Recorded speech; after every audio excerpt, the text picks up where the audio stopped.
I've gotten myself a 6500 and this is my review of it. The 6500 is not a new camera, but is still a very good purchase in my opinion.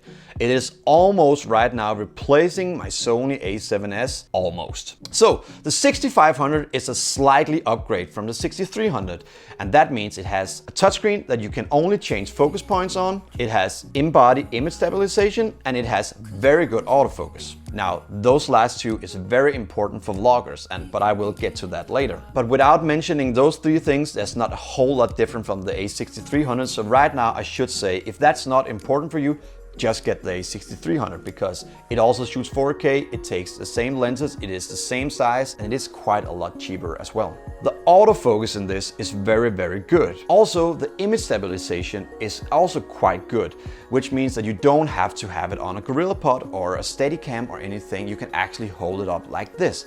Now, with the autofocus, you need to hold it up and let it focus on your face for a few seconds before hitting record, because if it doesn't catch your face, it won't catch your face while recording. This is a little important to do because you don't have a flip up screen, you only have a flip out screen. Keep it up for a few seconds and then press record. I've been doing some vlogging with this, but I have also been doing some B-roll shooting to my A7S. The cool thing about using this for B-roll is that it is smaller, it is lighter, and it is very easy to hold for longer periods of time. I get all the cool Sony things. I get the 120 frames per second. It is able to take all the same glass as the A7S and the A7R, though with an APS-C crop factor. And also you get S-Log and Sign 4 and all the other cool picture profiles that Sony has to offer. And it makes it a whole lot easier to sync up colors ever you're doing color grading or color correction on your post-edit. Now they changed another thing on this camera, and that is the menu. The menu has gotten kind of a cooler design with some cooler colors, a more simple way of doing it. Now the menu system on Sony can be quite hair-pulling and annoying in the beginning, but as soon as you figure it out, it gets very easily. And also, if you set up your quick menu button, it actually gets quite comfortable to use. If you're used to the old system, you will get used to this pretty quickly. Even though there is an external mic option on this camera and a hot shoe on top, you don't get a headphone jack out. Now, for me, that is not a problem because I mostly set up my mic levels on here and then they work 99.9% of the time. If you really like to hear what it is that you're recording, you can get an external monitor and just get the sound from a headphone jack out on that one. But let's get to the cool parts. So let's see some of the videos that I've actually shot on this. First of all, I've been using it for vlogging and doing small montage stuff, and I have been color grading quite heavily on this. But the lenses I've been using is my FD Canon, my 28mm Sony, which means that whenever I have it on my face, I am quite cropped in. I am using the Sign 4 profile on here. I've been talking for long enough now. Let's just see how that looks. Good morning. It is Thursday and it is time for another vlog. I'm going to Berlin with Frank and Sue. We're going to Sage Club and we're going to Hamburg, waiting for the guys.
We arrived in Berlin. Berlin, which I have come to love more and more every time I've come here, because it is just an awesome city and an awesome vibe. Sage Club is a rock club. Thursday, Friday and Saturday it is a swinger club. So they actually do have some pretty interesting stuff in there, like a pool with a sex swing. Also, the art on the walls are pretty, well, you have to see it, you have to come see it. So come to Sage Club in Berlin.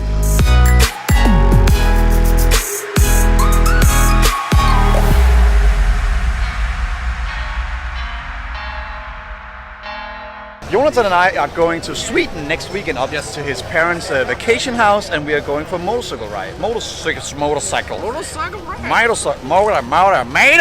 ride. It's gonna be some MC themed vlogs. That's pretty good.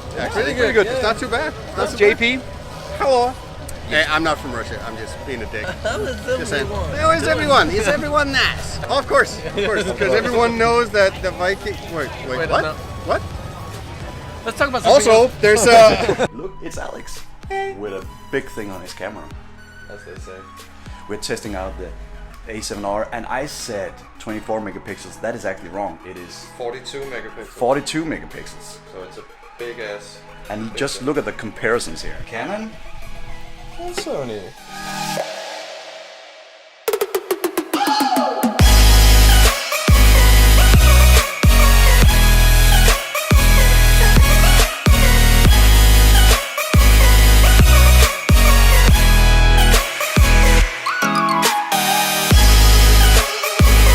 Now this is a 24 megapixel camera, which means that you can actually also take some quite good pictures on this. I am not a great photographer, but I've been out taking some pictures and I've been editing them on my Lightroom app on my phone.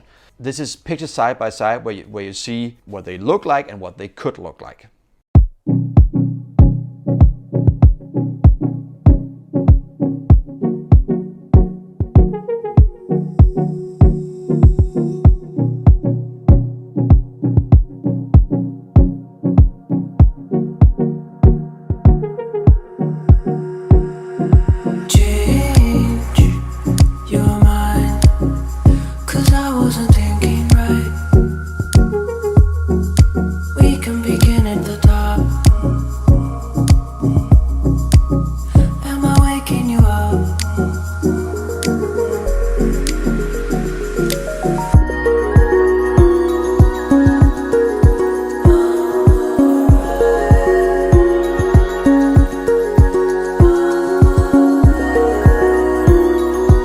I'm so happy that I bought this camera because it kind of really upped my game. Now, does it have flaws? Of course it does. Everything has flaws. Right now, I am really happy with it. If you like this video, smash that like button down there and also subscribe to my channel. It makes me so happy to see the numbers go up, and then it motivates me to make even cooler videos for you guys.